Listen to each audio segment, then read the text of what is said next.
manolotra mpanajana ny arahaba ho antsika tsirairay avy ary mirary hatrany ho antsika ho salama sy tomady lavitry ny aretina sy ny loza.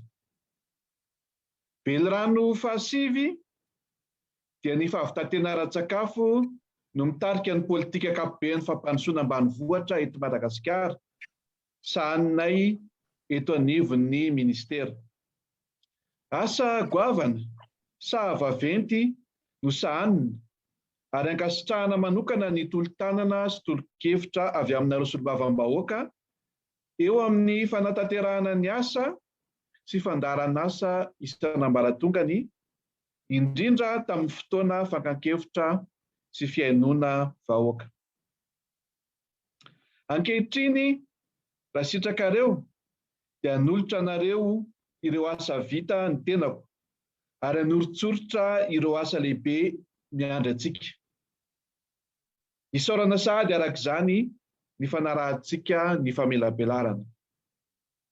Eo amin'ny sehatry ny fampiroboroboana ny fambolena.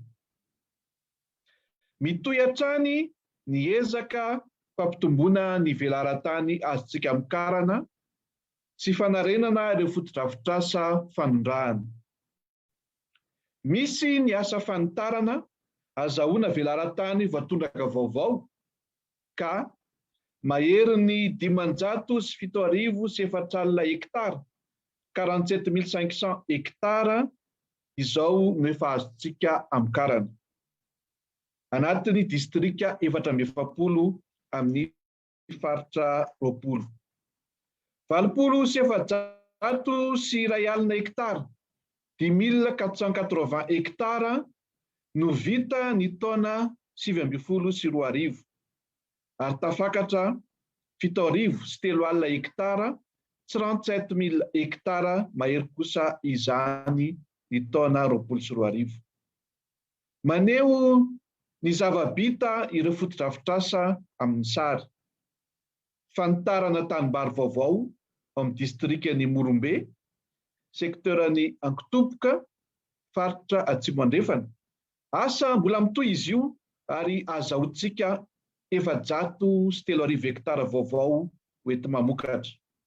Ary fianakaviana mpamokatra tantanim-pianakaviana mihoatra ny 1000 eo no isitraka izany. Asa vita ihany koa ny fanamboarana lemaka vaovao ny Analandravina ao Analanjorofo izay azahoana 50,900 hektara vaovao amikarana any amin'ny 50,000 tonna vary akotrany ary isitrahana mpamokatra tantanim-pianakaviana misy 500. Mivaingana ny asa mahery ny 704 hektara, 20,800 hektara eo ny fanitarana vaovao vinavinaina amin'ity taona ity. 9,700 hektara, 460 hektara anatin'izay efa vita amin'izao fotoana itenenantsika izao ao Manja, Andapa, Miandrivazo, Soanieranivongo ary Morondava. Manarina ireo fotodrafitrasa simba izay betsaka ny fotodrafitrasa simba ary efa miezaka ny ministera manao ny asa fanarenana araka ny toe-bola eo am-pelantanana. Raha 905,000 hektara, 50,600 hektara mahery no vinavina amin'ity taona ity, dia 50,750 hektara, 1,758 hektara nefa vita tao Taolaniaro, Toliara faharoa, Betioky Atsimo, Ambositra, Andilamena ary Morondava. Hitantsika amin'ny sary ny fanarenana ny tohadrano Menakompy ao amin'ny distrikany Bekily izay nahazahoana velaran-tany voatondraka 700 hektara nanomboka ny taona 2012. Vary akotry 700 tonna ankehitriny no ampiakarina izany velaran-tany voatondraka izany ary mamelona mpamokatra tantanim-pianakaviana miisa 300. Lakan-drano fanondrahana mirefy 80,120 kilometatra, 2160 kilometra no namboarina sy navaozitsika nandritry ny taona 824 amin'ny distrika misy 370 anatin'ny faritra 20. Lakan-drano fanondrahana mirefy 470 sy 700 kilometatra kosa no kasaina aorina na avaozina amin'ity taona ity. 770 kilometatra dia efa vita tao Andapa, Belo-sur-Tsirbina, Soneranivongo, Betroka ary Morondava. Marihana moa fa araky ny teti-bola am-pelatanana namaritana ireo tena lara-pahamehana. Misy ireo asa tsy ho vita tanteraka amin'ity taona ity ka hitohy, misy koa ireo tsy maintsy ampiandrasina na lista d'attente. Amin'ny fambolena ihany, miezaka foana isika mampitombo ny vokabary amin'ny alalan'ny fampiasana ireo teknika mahomby. Anisan'izany ny teknika mpambolena SRI izay nampiarina tamina velaran-tany mirefy 2,307,900 hektara. Nahazahoana vokatra tsara 5 taonina farafahakeliny isaky ny hektara tamina distrika maro. Isy 5,400 hektara fanampiny ampiarana io teknika mahomby io amin'ity taona ity amina distrika miisa 350. Ka ny 7,704 hektara amin'izany ankehitriny no efa mampiatra azy. Ny saha-sekoly na champ école paysan toy ny izao hitantsika amin'ny sary izao moa no fomba mahomby ampitana ny fahaiza-manao sy entina hanaporofona ny fahombiazan'ny teknika volovary maro anaka na ny SRI. Miroso malaky isika amin'ny fizakantena arabary. Amporisihana ny mpamboly ampiasa ny masom-boly vary safiotra izay efa nisy nahazahoana 12 taonina isaky ny hektara ho an'ny mpamboly na mpiatra izany. Velaran-tany maherin'ny 540,100 hektara, 18,511 hektara no novolena vary safiotra tamin'ny taona lasa ka distrika misy 530 anatina faritra 10. Ho amafisina ihany koa ny fampiofanana sy fanentanana ny tantsaha amin'izao tampambolena ho avy izao. Amokatra isika masom-boly 2,000 taonina ary amboly amina velaran-tany 7,100 hektara mahery na 19,184 hektara. Natao ny fampitaovana ny tantsaha amin'ny alalan'ny starting pack izay ahitana fampiofanana, tantsorika ara-teknika, masom-boly voafantina, zezika mineraly ary dolomy. Pamokabary an-tanety miisa 202,100 nefa nisitraka izany tamin'ny taona lasa. Isy mpamokatra miisa 7,700 indray izay isitraka izany amin'ity taona ity. Nanomboka tamin'ny fiandohan'ny taona ka hatramin'izao dia efa nisy 703 izy ireo nefa nahazo izany starting pack izany. Ao Ambatondrazaka no misy azy ireo. Tsy adino ny fampiroboroboana ny vary an-tanety. Velaran-tany maherin'ny 4,900 hektara, 166,626 hektara no tany vaovao vao nanitarana izany voly vary an-tanety izany nandritra izay 2 taona lasa izay. 8,503 hektara izany tamin'ny taona 2014 ary tafakatra 7,3 hektara tamin'ity taona 2014 ity. Asa tanterahana ihany koa ny fampiroboroboana ny fambolena katsaka. Masomboly katsaka ambony kalitao milanja 2,703 taonina no novokarina ary voazara tamin'ny mpamboly tao amina distrika 20 anatin'ny faritra Anosy, Matsiatrambony, Iorombe, Amoronmany, Atsinanana, Analanjorofo, Alaotramangoro, Analamanga, Anosy ary Melaky. Masomboly voafantina mihoatra ny 200 taonina kosa no heverina ho zaraina amin'ity taona ity. Ezaka lehibe ny farombonantsika mba hisintomana sy hanosehana ny tanora ho lasa mpandraharaha eo amin'ny sehatry ny fambolena, fiompiana ary ny jony. Voalohany, ny tetikasa titre vert clé en main, atolotry ny filoham-pirenena entina amahana maharitra ny olana eo amin'ny tsy fananana asa ho an'ireo tanora. Ny distrikina Antsirabe faharoa, faritra Vakina Karatra no misantatra io tetikasa io ankehitriny. Tanora miisa 330 no vonona hisehatra amin'ny fambolena sy fiompiana, iarahana miombonantoka amin'ny fandaran'asa fiariana. Tamin'ity taona ity no niroso tamin'ny fametrahana ireo tanora ireo eo amin'ny tany natokana ho an'izany ny filohan'ny Repoblika. Ary notolorana azy ireo ny famatsiam-bola 5 miliara ariary mahery anatanteran'izy ireo ny tetikasany. Tany-panjakana mirefy 330 hektara, ka 1 hektara isaky ny tanora no nohajarian'ny fanjakana ahafahan'izy ireo mivelona sady mamokatra amin'ny alalan'ny agriculture et élevage intensif.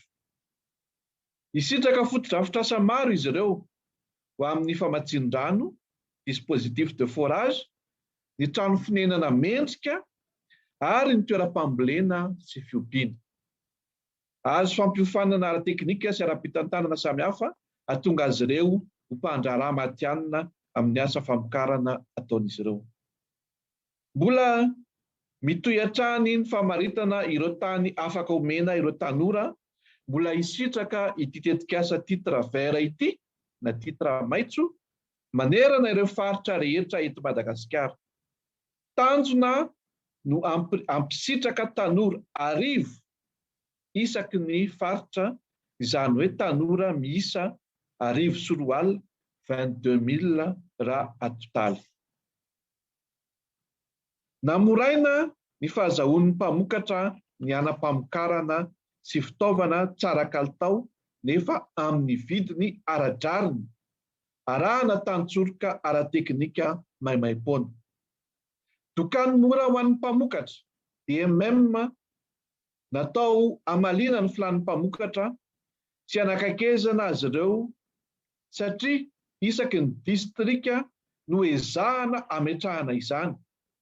Izany moa dia fiara-miasa akaiky amin'ireo mpandraharaha izay efa misehatra amin'ny famatsiana fitaovana sy anam-pamokarana ho an'ny tantsaha.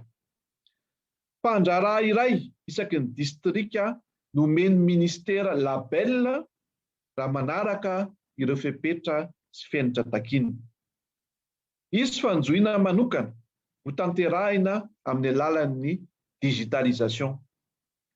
DMM tokany mora ho an'ny mpamokatra iray izao nefa notokanana natomboka ao Antsozorobe. Isy 230 hafa notokanana sy hanomboka amin'ity taona ity any amin'ny distrika Ambatondrazaka, Amparafaravola, Ankazobe, Antsalova, Besalampy, Maintirano, Bekily, Tolaniaro, Farafangana, Vangaindrano, Vonondrozo, Mitsinjo, Mahajanga faharoa, Ambatoboeny, Amboasary Atsimo, Fandrina, Morombe, Isandra, Iosy, Miarinarivo, Soavinandrina, Betafo, Faratsio, Vohipeno, Ambalavao, Ambatofinandrahana, Andramasina, amovombe androy, kandreo, maiva tanàna, tsara tanàna ary lalanginy. Tsy mijanona ny fanohanana ara-pitaovana sy anampamokarana ny mpamokatra amin'ny alalan'ireo fandaharana asa toy ny Fonds de Développement Agricole na ny FDA. Fitaovam-pambolena madinika miisa 17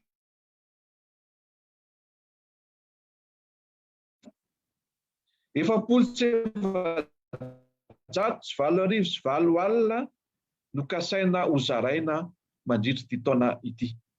Ny 7,700 amin'ireo nefa voazara ankehitriny.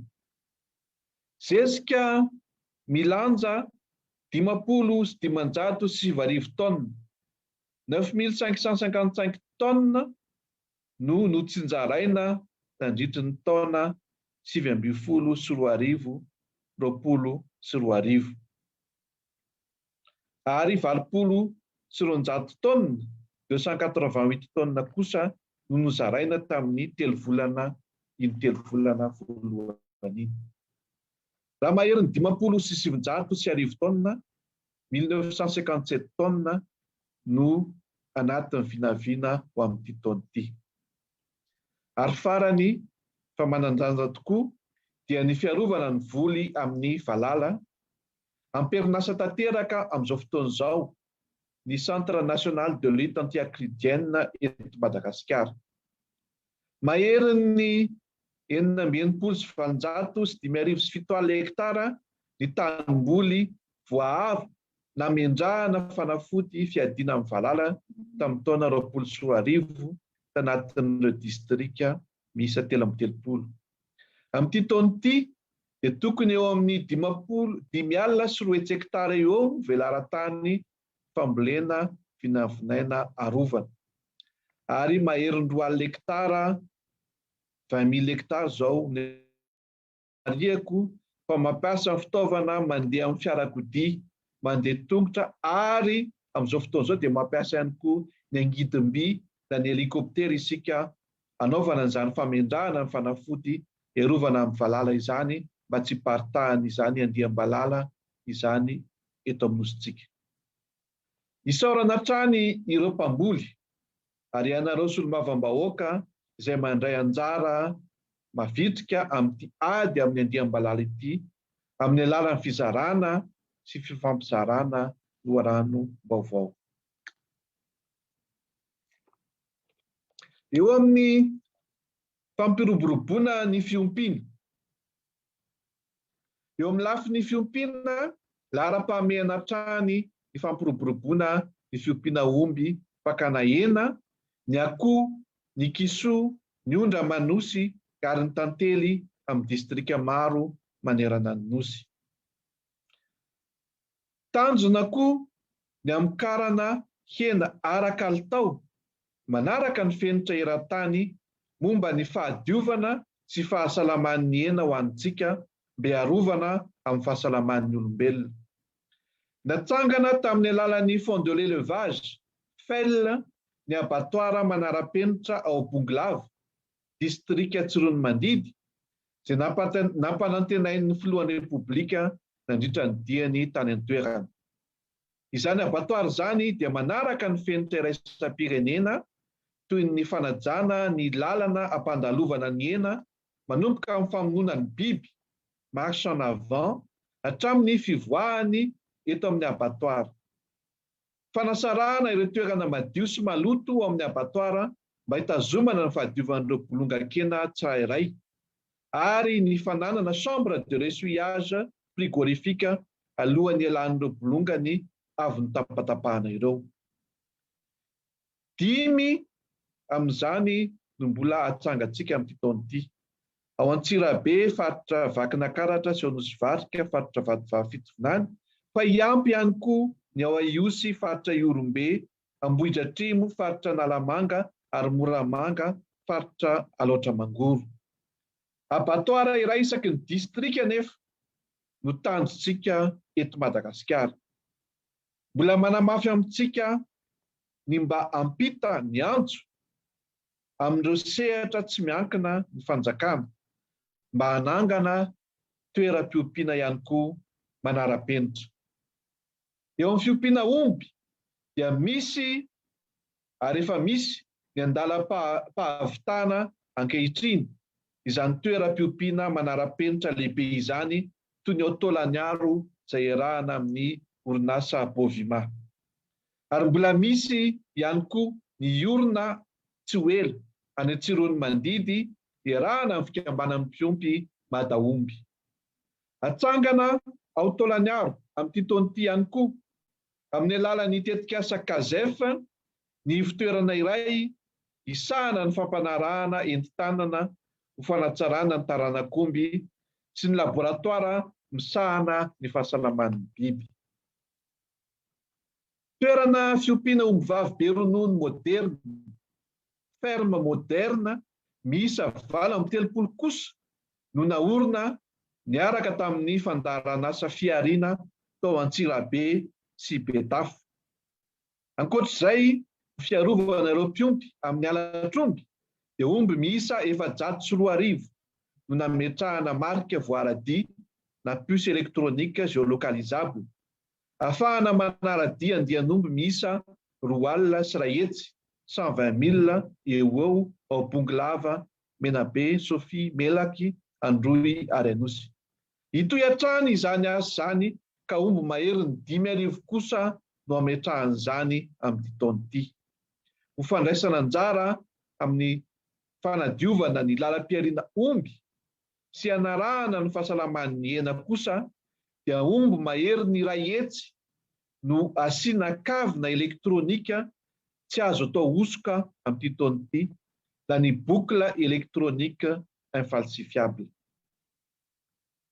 Eo amin'ny sehatry ny fiompiana akoho dia fitaovana fanakotrehana akoho mandeha amin'ny herinaratra mahazaka tody 700 napetraka atao Ambohidratrimo, Antsiranana, Antsirony Mandidy, Mahajanga, Toamasina voalohany sy Toamasina faharoa. Mihoatra ny 7 alina kosa no akoho fakana nofo sy manatody lava no zaraina tamin'ny mpiompy ho fampiroboroboana io sehatra io sy ampiakarana ny tahany fanjifany eto Madagasikara. Izany dia natao tao amin'ny distrikan'i Iosy, Sambava, Antala, Voahemara, Andapa ary Antsirabe voalohany.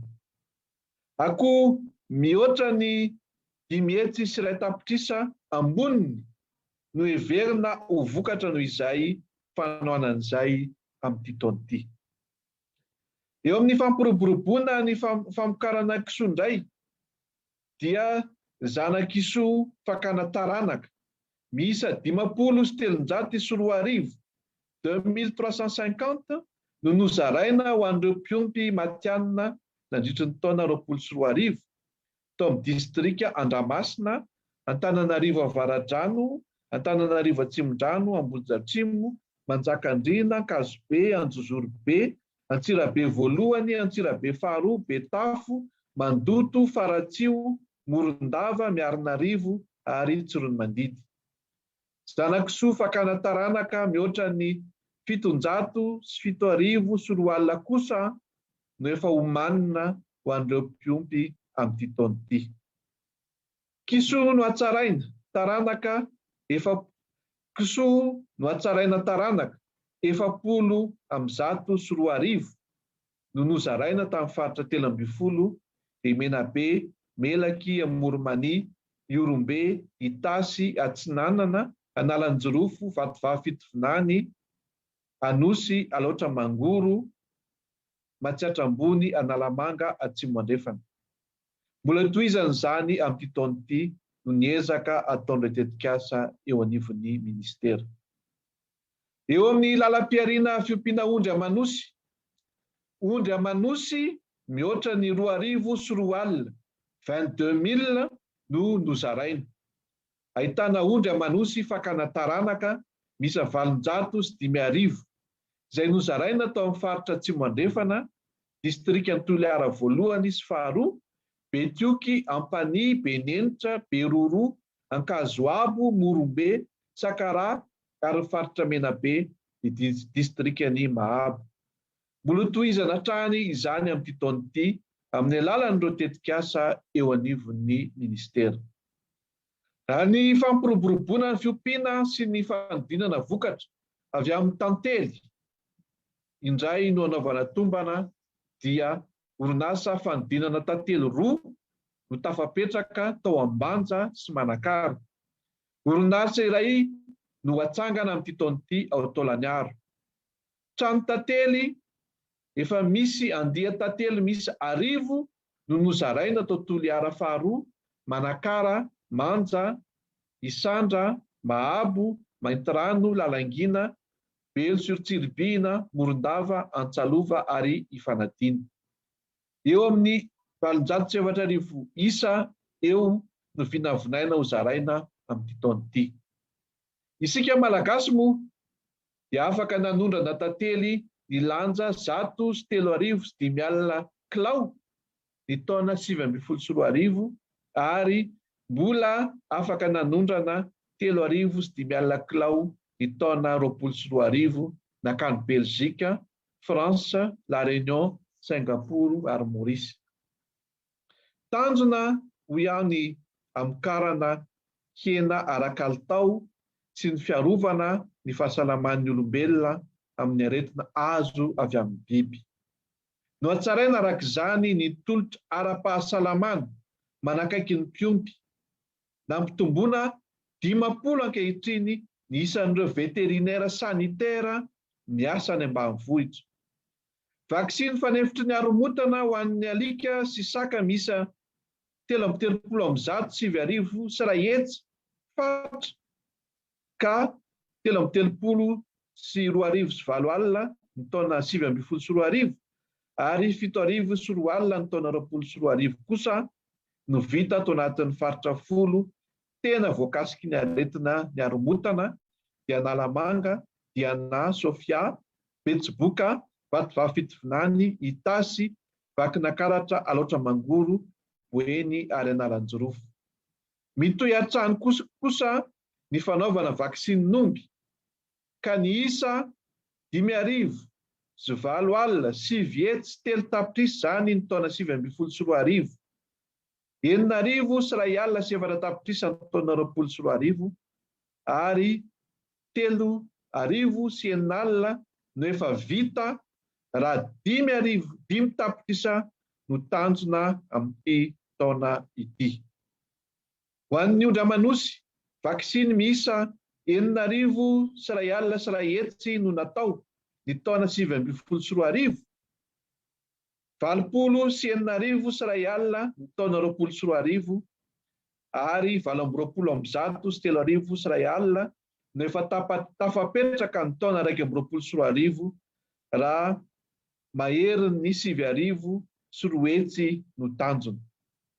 Vaksiny ho an'ny kisoa miisa 37,409 alina 3 hetsy no natao ny taona 2012, 5,909 alina 3 hetsy ny taona 2012 ary efa 5,907 alina no vita hatreto ary ny tanjona dia 7,001 alina 1 hetsy ho an'ity taona 2012 ity.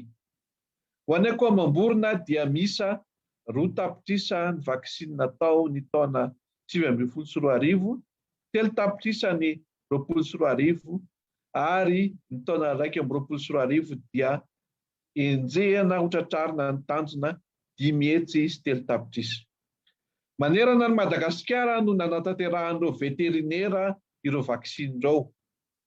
Namafisina hatrany ireo fepetra iarovana amin'ny tsy fidiran'ny aretin'ny biby avy any ivelany Madagasikara. Voapirofo hatrany hatramin'izao eo anivon'ny fikambanana maneran-tany misahana ny fahasalaman'ny biby, fa isika eto Madagasikara dia mbola firenena tsy nidiran'ny aretina fièvre afteuse sy ny peste des petits ruminants.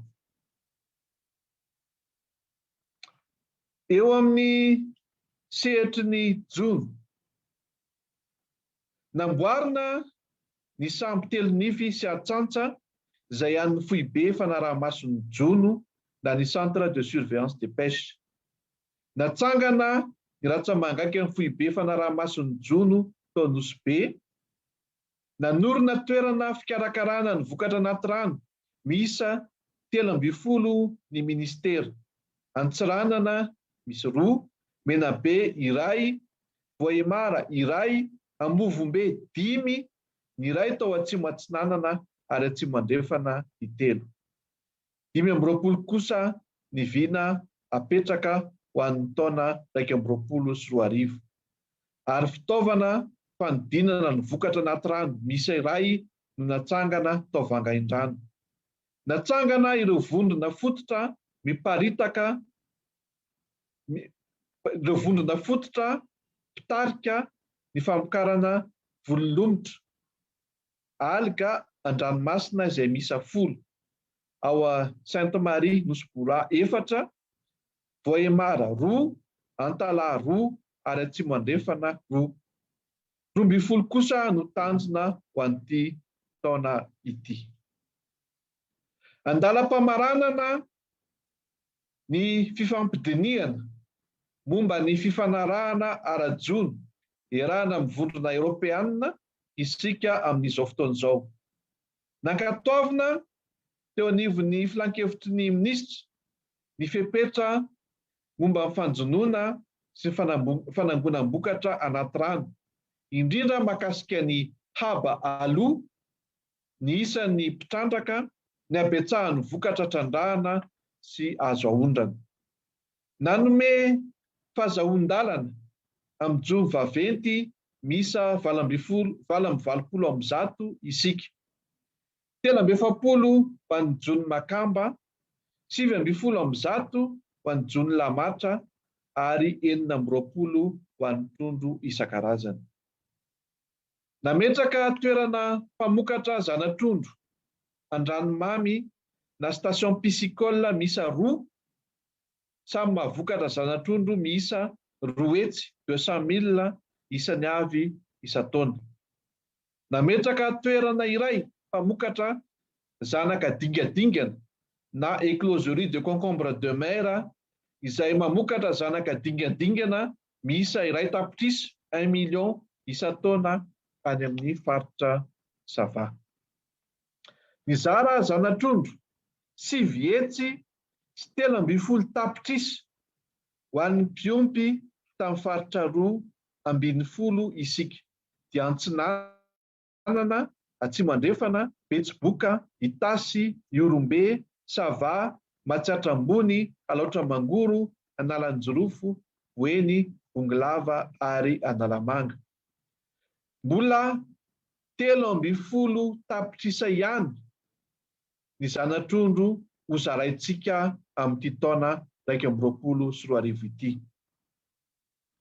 Namboly alaonko ihany koa isika 950 hektara no fanarenana ny fahasimban'ny alaonko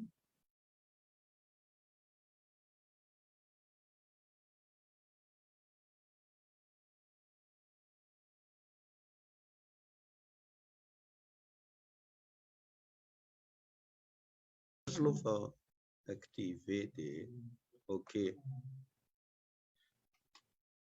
Andriamatoa ministra satria mbola tsy tanteraka trano ny tatitra izay ho ataonao ka dia omena 10 minitra ianao hanatanterahana izany. Saora tompoko.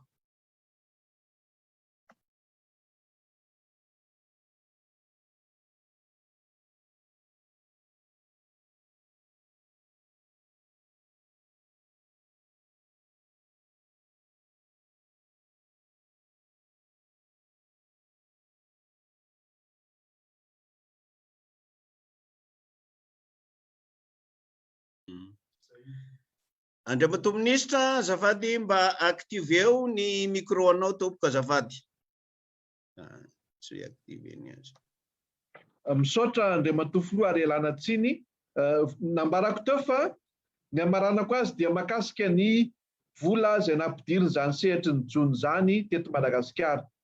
Folo lavitrisa mahery ny fitambaran'ny vola niditra tao amin'ny fitampim-bolam-panjakana ary ny fanjonoana ny fanangonam-bokatra an-dranomamy sy ny fanangonam-bokatra an-dranomasina no nahazoana an'izany.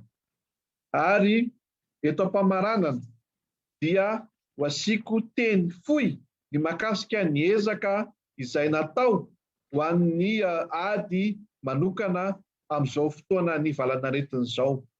Nisy ny fanomezana tosika manokana ho an'ireo ilay faritra izay ny anjadininy izay nisy ny fahasarotana tamin'ny fivezivezen'ny vokatra ka niteraka fahavoazana teo amin'ireo mpamokatra. Ka nanao ezaka manokana isika teto anivon'ny ministera hanampiana azy ireo mba ahafahan'izy ireo indray mahazo an'izany fisitrahana ny fivezivezena izany, ka ametraka isika amin'ity taona ity anohana ihany koa ireo mpamokatra, ametraka tsika ireo foibe fitahirizana an'izany vokatra izany, indrindra ireo vokatra izay mora simba, ka any amin'ny 2 hetsy any ho any ny isan'ireo mpamboly tantanim-pianakaviana heverina hisitraka izany amin'ny faritra maro eto Madagasikara. Ny amaranako azy dia Andriamatoa Filoha ianareo mpikambana eo anivon'ny Birao Maharitra, ianareo solombavambahoaka manatrika izao feonan'izao, ianareo minisitra namana, tompolasy tompovavy. Betsaka ny ezaka, tsy ho voatanisantsika ao anatin'ny fotoana izay noferana ny asa natao teto anivon'ny ministera fambolenana fiompiana ny jona. Fa ny tiako marihana kosa dia ireo sehatra, ireo mpikambana eo anivon'ny rafitry ny tranobe any tantsaha izay manerana ny nosy, dia isan'ireo mpiara-miombinantoka amin'ny ministera izay afaka ihany koa manome amin'ny atsipiriany ho anareo solombavambahoaka izay antenaina ny fiaraha-miasa ary entanina ny fiaraha-miasa amin'ireny tranobe any tantsaha manerana ny nosy ireny, mba ahitantsika ireo ezaka izay ataon'ny ministera sy izay fifanohanana feno eo amin'ny isika aty amin'ny rafitry ny fitondram-panjakana sy ianareo amin'ny mpanao lalàna izay mpanara-maso ny asa ministera sy ireo sehatry ny famokarana amin'ny tontolo ambanivohitra, dia entanina izay fiaraha-miasa izay. Izay ny famelabelarana ny zava-bita tamin'ny taona lasa, ny asa mbola miandry antsika amin'ny taona 2024, ary isaorana ianareo ny aino ary voninahitran'ny ny tenako sy ireo mpiara-miasa handray ny fangataham-panazavana, ny fanamarihana ary izay hevitra rehetra ho fanatsarana avy aminareo olom-boavidy. Mankasitraka tompolahy, misaotra tompoko vavy.